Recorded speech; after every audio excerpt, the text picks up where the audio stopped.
Man, I love those stories because those stories are our stories, right? We weren't looking for God, but God was looking for us. And that even though we don't deserve His love, He chooses to pour it out anyway and to welcome us home at any point when we want to turn to Him. And that's what we believe as a church. That's who we are, right? And that's actually part of what we're going to be talking about today is the story of the prodigal son. But what I want to encourage you is we're beginning a new series today, which is exciting. It's called Jesus Is. I'm going to talk about it in a moment. But just because we're beginning a new series, it doesn't mean that we've grown up, right? It doesn't mean that now we've arrived and look at me, now I've got it all together and I'm mature and I can do my thing. Actually, we're a community that's going to always be on a journey of growth. One of the things that I've decided to do is to say, God, I will always be a student of your word. I will always be growing and maturing because there's always going to be areas in my life that need that. And so let's be a people that do that. We say, God, I always want to grow and step forward in it. I haven't grown up, I'm growing up, right? That's who we are as a people.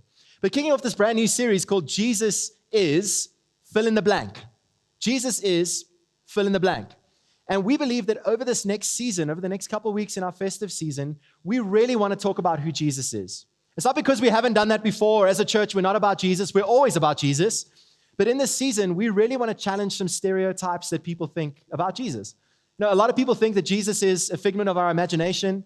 People think that Jesus is like an angry God that's far off. Jesus is a buzzkill. Jesus is a rule-following, rule-keeping God. And if you step out of place, He's ready to hit you with a lightning bolt. Some people even think that Jesus is this like somber, very serious person that strokes sheep and tells Peter, get out of the boat, Peter. Come and walk on the water. Right? When I read scripture, if I think of Jesus that way, it's confusing. Right? And I look at it, I'm like, how can God be loving and kind and friendly? And why do people want to hang out with this Jesus? It's because we have the wrong idea about Him. And so what we want to do is over the next couple of weeks, we want to get to know who Jesus really is. We want to ask the Holy Spirit to open our eyes, to challenge the stereotypes and thoughts we've had, to say, Jesus, who are you really? And we'll see that Jesus is kind, that Jesus is good, that Jesus is our provider, that Jesus is our friend, that Jesus is grace, that Jesus is forgiveness, that Jesus wants to do all of those things in our lives because it's who He is, right? And so we're going to be looking at that over the next couple of weeks. And our heart is, what if over the next few weeks, around our dinner tables, around the braais, as we start to wind down the season at work parties and NGO functions, what if we start to ask questions like, who do you think Jesus is? Some people might say, Jesus, not for me. Who do you think He is? Great opportunity to start to share. Well, let me tell you about Him. Jesus is my provider. Jesus has healed me. Jesus has come through for me. Jesus is my peace. He's my hope.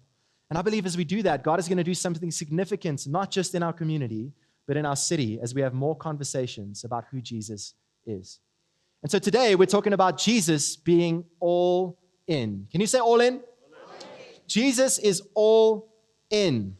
And so I would love to invite my good man Mash, if you can come on up. Let's give it up for Mash.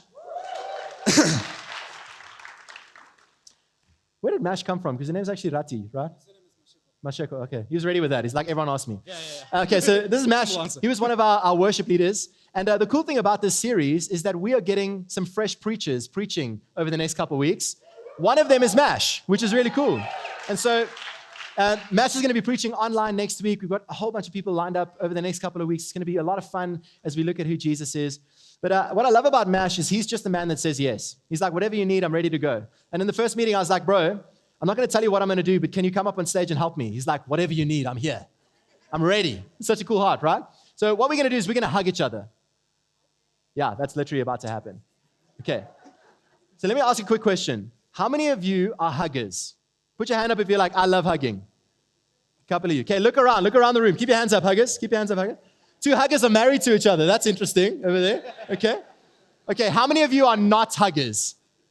That's okay. You are welcome here, right? No, not huggers. Keep your hands up. Keep your hands up.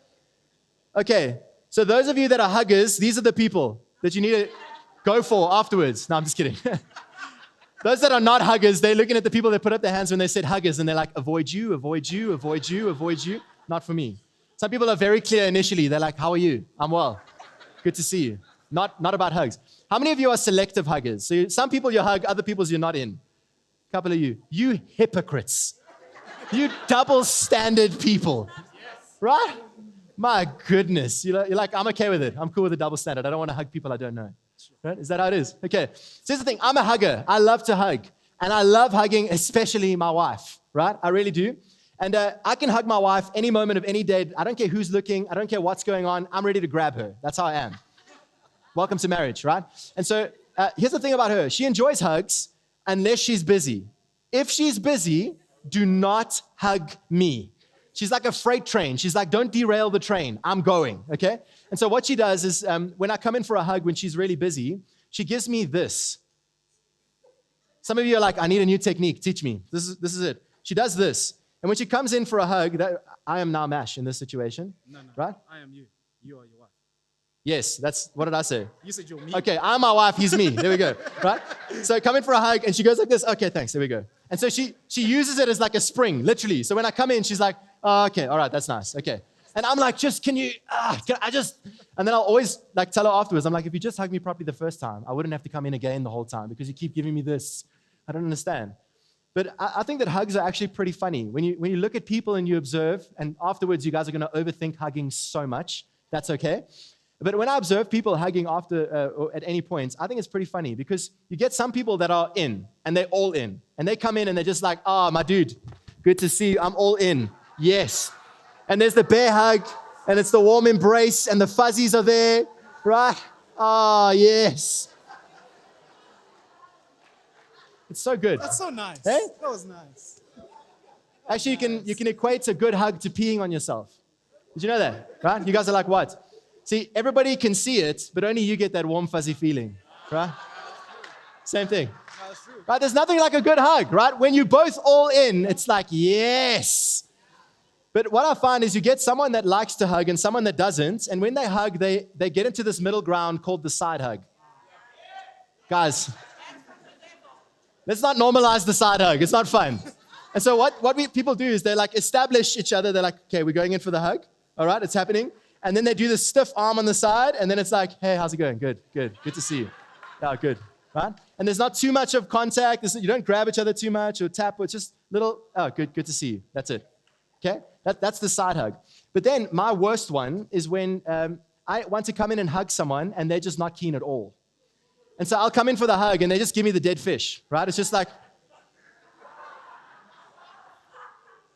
you know how awkward this is? I'm like, how long do I have to keep this up? I just want to abort. And then people make a mistake. They're like, if I just keep going, it's going to happen. Yeah. And then there's always the touch to let go, right? Yeah. Guys, so awkward. Can we not do that? Right? So, like, I feel so awkward and I want to hug someone and they do this. And also, if you don't want to hug and someone hugs you, you're like, oh, please. It's just awkward for everybody. One more thing around hugging that I think is hilarious is that men are not super comfortable hugging each other, right? Some men are cool with it. Most men are not really, unless they are playing a sport, right? Because then you score a goal and it's like, yes, we did it. My boy, come on, yes. Totally fine, right? Social norms go out the window, it's okay. But then you see each other in the parking lot afterwards, it's like, good game. We don't speak of this. I do find, though, that men are comfortable hugging as long as there's a handshake first. Then it's fair game, right? You come in like this, now free game. Now you can embrace each other, it's all good, and we're out. There's a mutual understanding. We respect each other, but we're not going to get too mushy. Okay, cool. All right. Thank you so much for coming up. Mash, appreciate you. See, hugging can either be a great moment or a really awkward moment. It depends on how people are at, right, where they're at. And so I actually find that if someone is all in and the other person is all in, there's a beautiful embrace that takes place. And something about Jesus is he's all in. He's all in. He doesn't come in with the awkward side hug or the hand first, that's okay, quick. Actually, the way that Jesus feels about you, whether you follow him or not, is he's all in for you. He loves you. He's given up literally everything for you, right? He's paid the highest price. He says that you are so valuable to me that I will pay death on a cross for you. I will do anything to have you. I'll do anything to do life with you, to call you my son or my daughter. Doesn't matter what you've done, but actually, I'm all in, all the time, and will always be. That's who he is.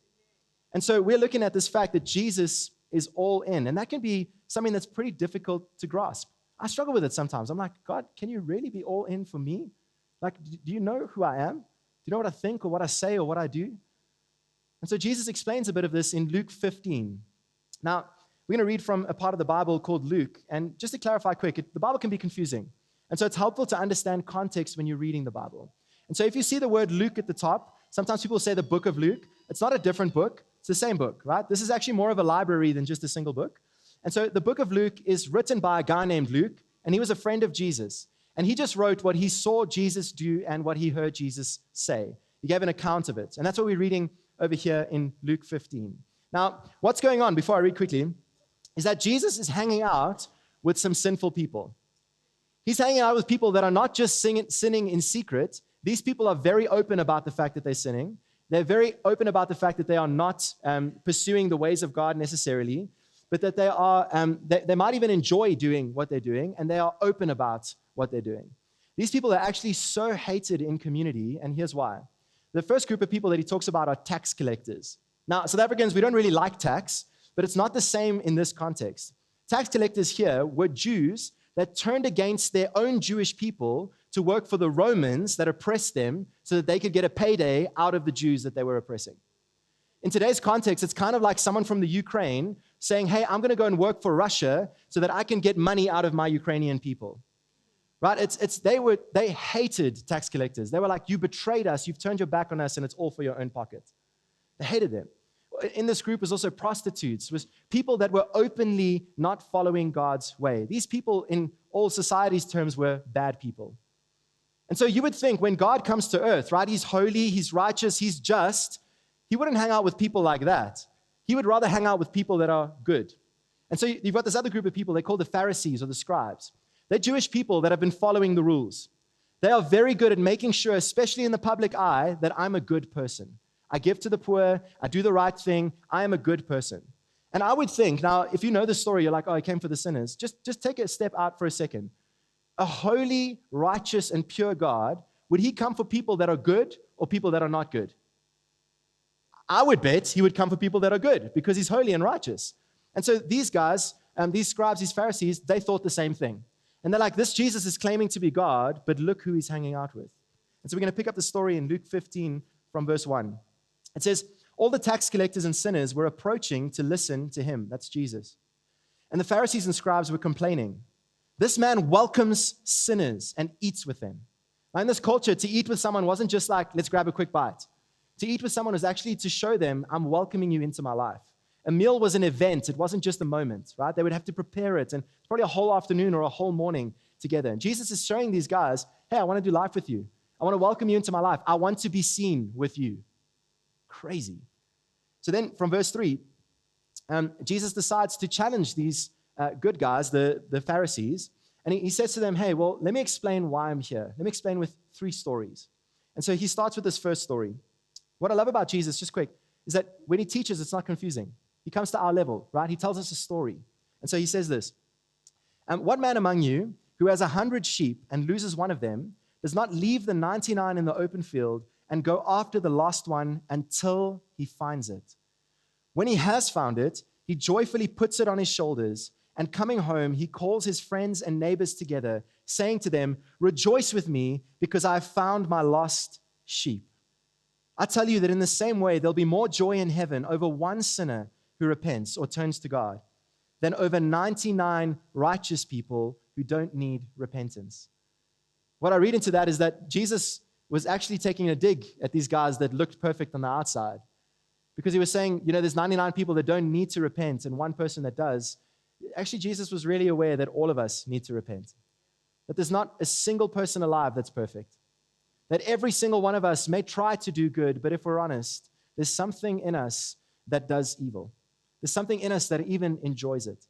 Right? We make mistakes. We fall short. That's who we are as human beings. And God is not surprised by that. It doesn't change the way he feels about us. But actually what he says here is when we turn to him, there's a party. He rejoices. He celebrates. What I love is people think Jesus is a buzzkill. Jesus is a party animal. Jesus loves to celebrate. That's who he is. He goes on to say, to push the point further, from verse 8, or what woman has 10 silver coins, and if she loses one coin, does not light a lamp, sweep the house, and search carefully until she finds it? Now, if I had 10 coins, okay, I lose things often. Anybody else lose stuff? Okay, yeah. This is literally what happens in my house. I can't find something, and then I'll ask Lauren, I can't find, say, like the tomato sauce in the fridge. And then she's like, did you check? I'm always like, yes, I checked. Then she's like, okay, open the fridge. It's in the fridge. Then I'll open it, and I swear It just materializes. I swear it wasn't there, but now it's like, there it is. It just happens. And so this woman that he's talking about here, I think she would drive me crazy because she has 10 and then she loses 1, but she still has 9. And she decides to turn the house upside down. She lights a lamp. She's lifting couches. She's throwing the carpet out the way. She's pulling out all of the cupboards. I would be like, honey, you have 9 coins. Relax. Honestly, just cut your losses. And she says, no, I'm going to find this coin. And she searches and searches and searches until she finds it.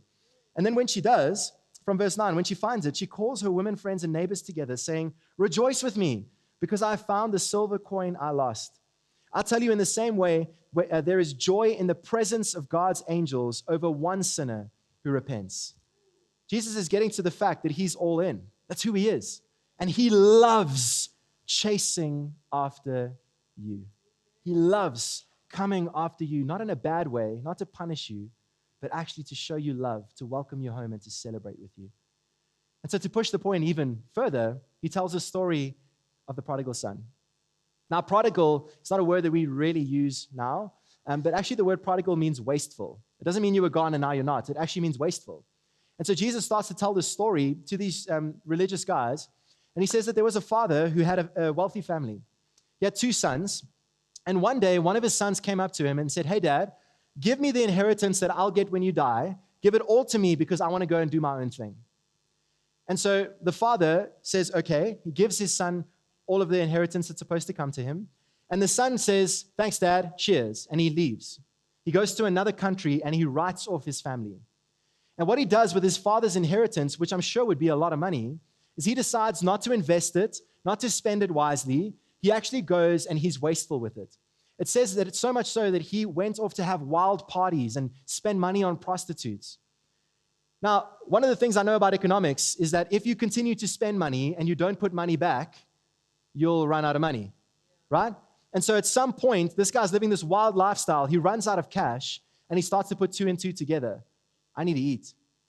So he realizes, I can't go back to my father. I've basically snubbed him. I've wasted all of my inheritance, and so I'm going to make my own plan.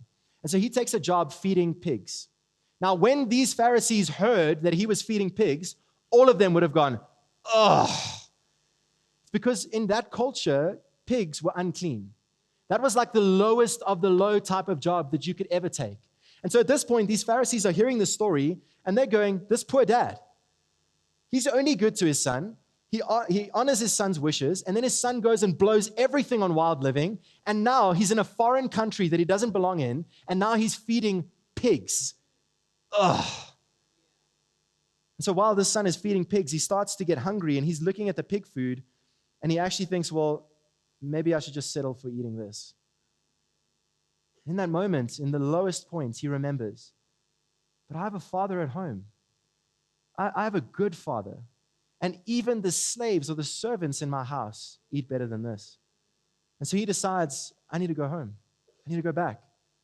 But he puts 2 and 2 together, and he realizes, I can't just go back and be like, hey, Dad, how about that money, right? Carry on. Like he realizes he's going to actually have to put together some kind of speech. He's got to say something to his dad. And so he pulls out his roll of paper and his quill or his feather or whatever he wrote with. And he sits there and he thinks, okay, well, what am I going to say to my dad? Have you ever been in a place where you messed up and you got to go back? Anybody? And then you prepare the speech. And so he starts to write, hey, Dad, I really miss playing catch with you in the backyard. No. Hey, Dad, I heard Mom's doing well. Hey, Dad, I've sinned against heaven and I've sinned against you. I'm not worthy of being your son anymore, but would you at least take me in as a servant in your house? Okay, I guess that's good enough. He puts it in his pocket and he heads off for home. Can you imagine what he must have been feeling? Like, what is my dad going to say? What is he going to do? What happened in the meantime is this father had never given up on his son. Actually, probably day after day, he would stand and look off into the distance and trust that one day his boy would come home. And I'm sure his friends and even his family would have looked at him and been like, just give up. Why do you even want this boy?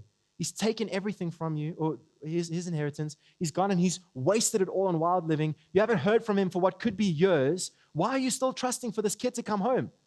And if he does, you better give him a mouthful. And this father says, hey, I'm all in for my boy.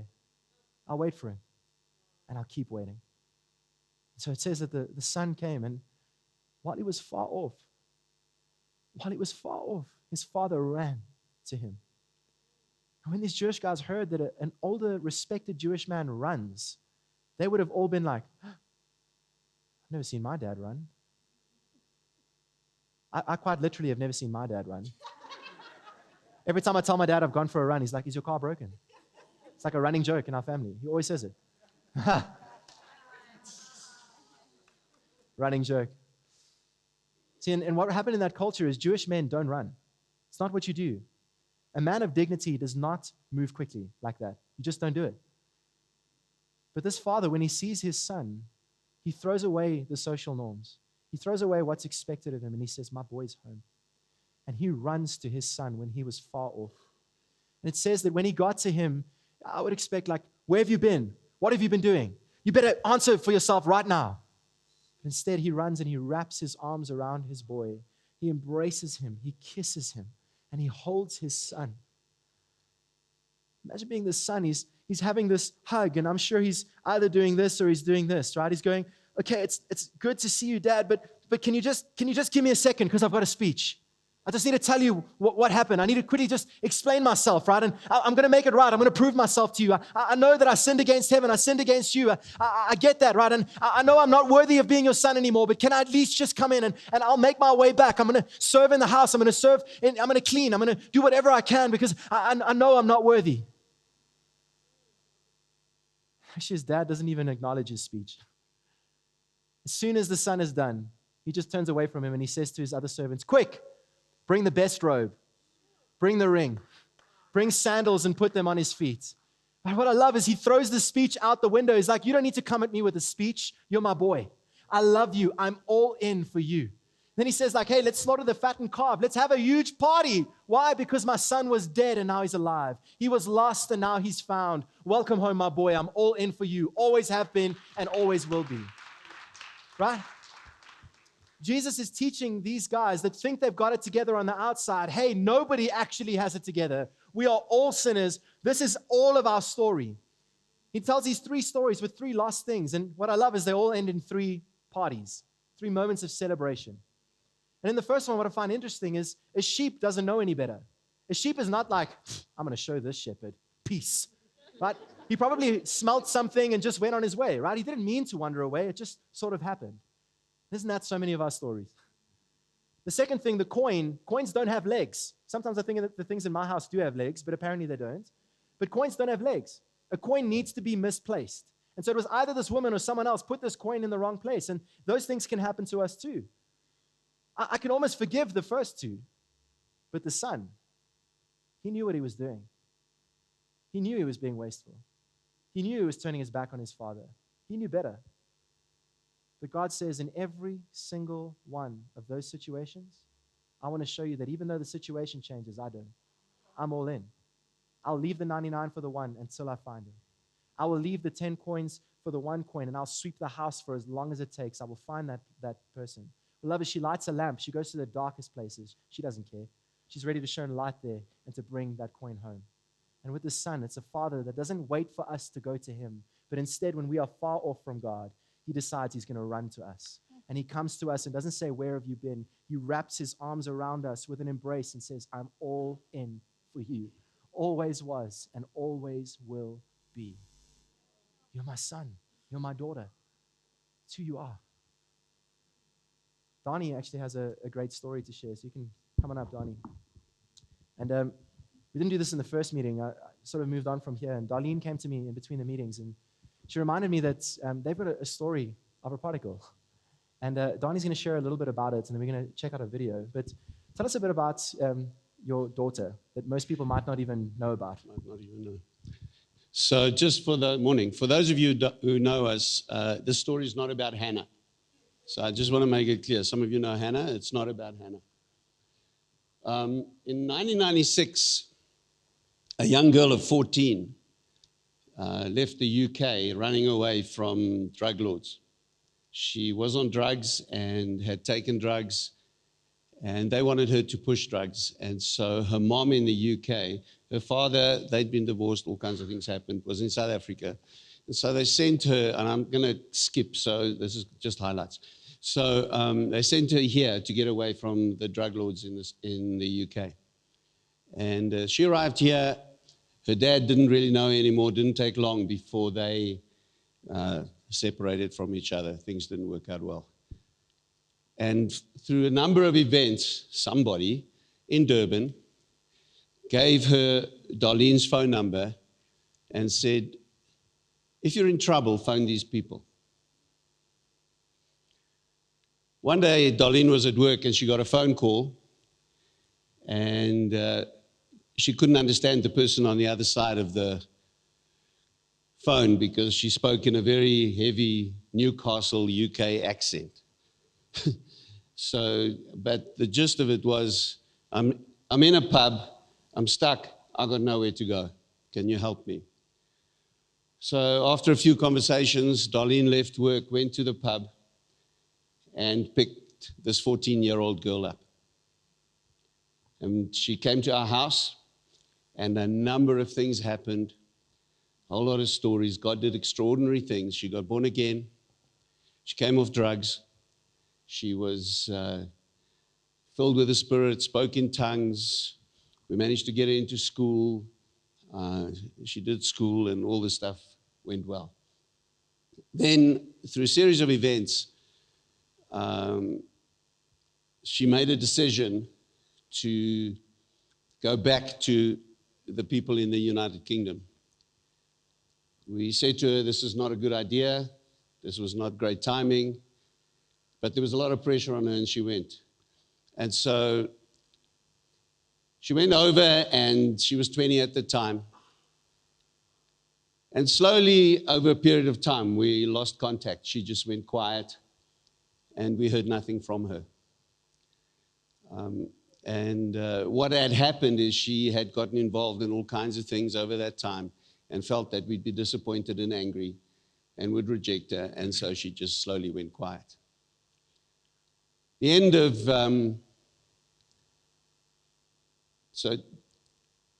2020, we were planning to go to the UK.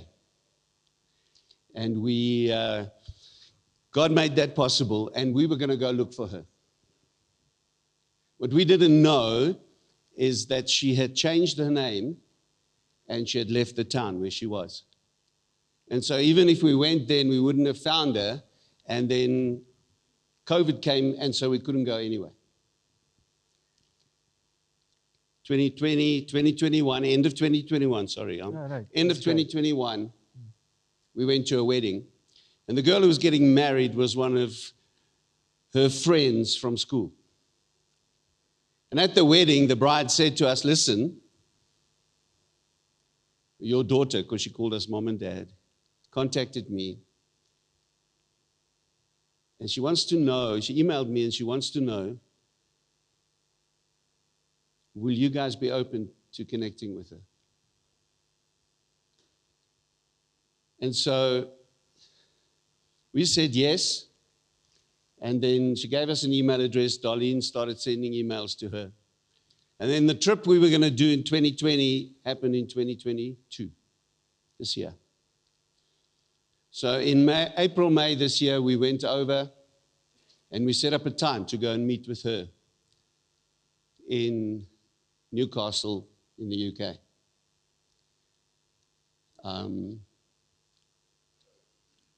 It was an extraordinary day as we took a train from Reading up to Newcastle and then went and sat in a Starbucks and waited for her.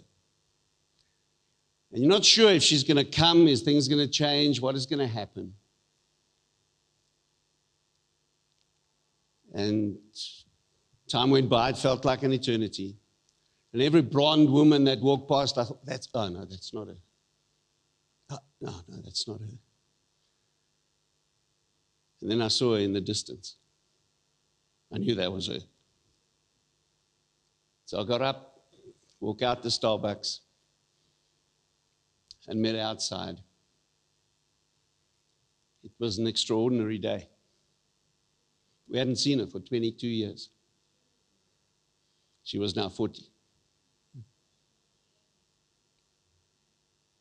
And God did an extraordinary thing in that we were able to take her back to church. She felt terrible about going back to church. She felt she'd let God down. She'd let us down, all this kind of stuff. To go to church, I snuck a picture of her worshiping with her hands up. If you've walked away from your Heavenly Father, He's waiting for you. Can we play that clip of... So, Donnie didn't know at the time, but Darlene actually took a video, not this one. Did I send this one? Well, there you go. There's Darlene hugging her for the first time.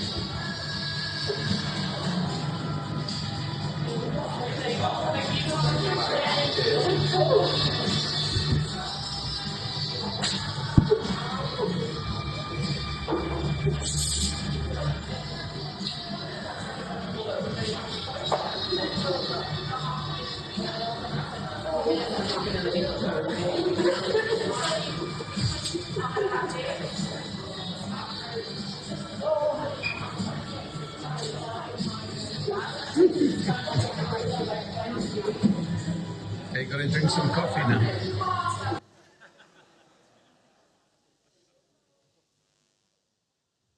There's been a couple of moments that I've been reflecting on this, and I've been following Jesus for about 10 years.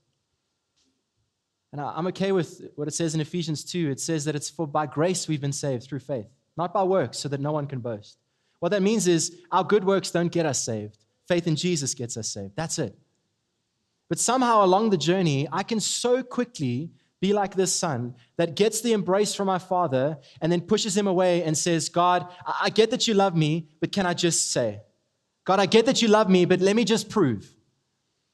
I've realized, and as I've been reflecting on this the past couple of weeks, I've had moments where I myself am in tears, just saying, God, I haven't allowed you to embrace me. I've been awkward with you. I haven't allowed you to love me the way that you want to or take care of me the way you want to because I feel I need to prove something to you. God says, you don't need to prove anything to me. I've already proved it all. I'm all in for you. And so if we take a look at this speech, how many times do we mess up and then we, even if you follow Jesus, feel you need a speech for God? Right? You feel you need to get all your ducks in a row and say just the right thing so that maybe, just maybe, you can convince God to give you another chance. And if He gives you another chance, it's just so that you can prove that actually you're worth it, that actually you deserve being a son or a daughter. And so we say things like, God, I know I lied, but I had no other choice. And you know how hard it is for me at work. I can't just say the truth because people just misunderstand and I don't know what else to do. Or God, I know I stole, but I'm desperate. God, you know my finances and I promise I'll pay it back. I'll do whatever it takes when things come right. God, I know it ended in divorce, but I felt I had no other option. I have no idea what to do next. I just need you. I'm desperate for you. I don't have what it takes. And God says, I know you don't, but I do. I have it all for you. And you don't need to come with a speech or with excuses. You need to come and try and prove anything. I'm all in for you. I love you. Just let me hold you. Let me take care of you. Let me provide for you. Let me heal you. Let me forgive you. That's who I am. No questions asked. When you turn to me, I give it to you because I'm all in. It's who I am. And so we don't need to come with speeches, right? It actually says in Scripture that we can come with boldness and confidence. We can approach His throne because of what Jesus Christ has done for us. Even when we mess up, that doesn't change God's view of you. It doesn't. The next thing I've been thinking about is I've been looking at some ways to invest over the past couple of years. My wife and I have been on a journey in our personal finances where we want to try and stay out of debt, we want to save, but also it's a good idea to invest some money. And so what I've learned over time in speaking with a financial advisor is that it's not good for you to invest all your money in one place.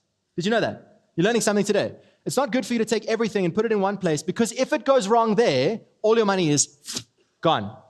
And so they say a wise way to invest is to diversify your investment. To have some money here, some money here, some money here, some money here, some money here, some money here. In case something bombs, then it's okay because even though this has fallen away, at least you've got this. right? And so you try and compensate with your investing. That's the wise way to do it, right? That's the conservative way to approach investing. And what I've realized is that God is not conservative in the way that he approaches love. He's not hedging his bets. He's not going, well, I'll just spread my investment across a couple people, and when something goes wrong, I'll just cut my losses. That's not who God is. God is extravagant in the way that he loves. He is all in for every single person. He pays the highest price for them. He doesn't care what people have to say. He doesn't care what history has to say. He says, this one will be my son, my daughter, and I will never give up on them. I will search for them in the darkest places. I will run after them even if they turn away from me. And even if they are unwise or wasteful with the grace that I give them, I will still come after them because I'm all in for them. They are mine. And we realize that actually the love of God doesn't come because of what we do. It comes because of whose we are. We are his, and he is ours. And that's the way that this works, right? He's not hedging his bets. And also, sometimes I feel like I'm a stock. Anybody ever thought of that before? Sounds a little weird. But when I explain it, it'll be like, yeah. I think that when I come to Jesus, I want to believe that I'm kind of a good person. And so I come in at a certain level of, I'm worth it to God. And then I put my faith in him and I start to come to church and I read my Bible and maybe I even begin to tithe, and I think that's a very good thing. And so I'm going to come up over here, and then maybe over time, then I swear at the workplace, then I tell a lie, then I make a mistake. Okay, cool, but it's cool because then I'm reading my Bible again and I'm coming to church and it's fine. And so we just go through this thing of like, well, sometimes I'm up, sometimes I'm down. One day I'm worth something, the other day I might not be. I don't know. Friends, that is not the way that God views you. God does not say you're worth it now and you're not worth it then. When you mess up, then you're not worth it. And when you're doing well, you're worth more. God says you are valuable to me 100% every moment of every day. When you are doing good, when you are messing up, you are valuable to me. And I never, ever, ever will take back the cross. It was worth it because you're mine and I love you and you're valuable to me. And I will not change the way I view you. I'm all in. Always have been, always will be. Friends, I wonder what would happen if we start to embrace this truth of who Jesus is. That we would stop trying to earn and prove who we are. That we stop trying to make excuses and come with our little handwritten notes. But that actually we would just let our Father love us. Let our Father provide for us, to celebrate with us, to be with us. That's what he wants to do. It's who he is. Jesus is all in. Now, the next part of the story, and the band can come up for this, is, this son, he was away, he was wasteful, he came home. But then Jesus continues, and he says that there were two brothers, remember? Not just one. The second brother, he was with the father the whole time. He was faithful. He did everything his father wanted him to do, as far as we can tell. But what happens is when this brother hears that his wasteful brother, who had taken the inheritance, basically insulted his father, taken his family names through the dirt in a foreign country, worked with pigs, and now came back, when he hears his dad is throwing a party for this son, he goes, how dare you? And man, I think a lot of us would be there too. How dare you? I've been with you this whole time. I've been faithful. I've shown up every day. I haven't been wasteful. I've been good with the resources you give me, and never once did you throw a party for me. How dare you throw a party for my brother? And I love the father's response to this son. Again, he doesn't shun him. He doesn't push him away. He says, my boy, everything I have is yours. Everything I have is yours. But your brother was dead and is now alive. He was lost and now he's found, and we need to celebrate. Friends, how easy it is for us to become the brother that looks at others that maybe on the outside are not as put together as we think we are. And when they turn to Jesus, we go, it's not for you. Friends, every time the people that are around us or the people that we love, every time a sinner turns to Jesus, there should be a celebration. And if we're not celebrating and we're losing the wonder of that, I wonder if we're really allowing God to embrace us. I wonder if we've lost sight of the gospel. Actually, there's nothing we can do to prove or to earn anything from him, but he's all in for us. And guess what, friends? He's not just all in for you. He's all in for the people around you. He's all in for the people that are close to you but far from God. He's in for your sister. He's in for your daughter. He's in for your cousin. He's all in for your colleagues at work. He's all in for your friends. He's all in for the people that you love. Jesus is all in for them. And you and me get to be part of their story of finding Jesus. Their story of turning around and saying, I accept this free gift of salvation. And we can see people's lives change in a moment.